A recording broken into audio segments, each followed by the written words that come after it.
When I was in elementary school, I mostly read, if you can even call it that, science books. My favorites were books from a series that showed different dinosaurs, insects, and plants. For the most part, these books just had pictures, but there were some pages with small paragraphs here and there that tried to explain a little more. But once I grew out of this and had to read real books that were mostly filled with text, I found that it became difficult to read and comprehend because I was a slow reader. My vocabulary was average, but because I had learned to visually read, I hadn't developed the speed to read words and turn those words into images in my mind. It was in college that I was forced to read large amounts of text in a short period of time.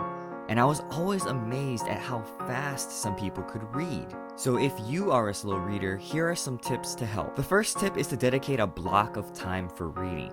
Now that doesn't mean you have to set aside 3 hours just to read, but what you should do is set a committed time for uninterrupted reading. By having dedicated time to reading, you'll be more focused in the story and be able to pick up more of what is going on. The next tip is to learn to read topic sentences.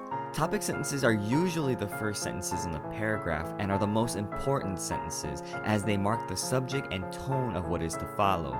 So as you're reading the story, read the first few sentences in the paragraph and judge whether it's worth your time reading the rest of the paragraph. Maybe you can skip ahead without losing significant reading value.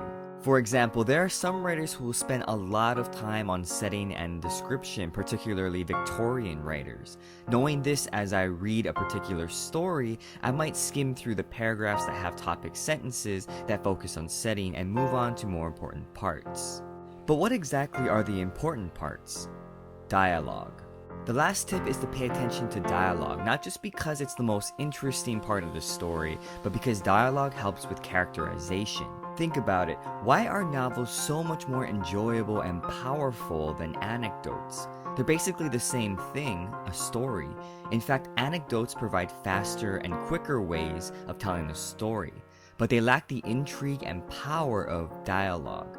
Dialogue helps to reveal who the characters are and pushes the action in the story. So if you're crunched for time and have to read a story quickly, try just reading the dialogue and you'll pretty much have a good understanding of what the story is about and who the characters are. Thanks for watching. I hope these tips help you in your reading and writing. Let me know what you think in the comments below. Don't forget to subscribe for more book report tips as well as weekly episodes of Minute Book Reports.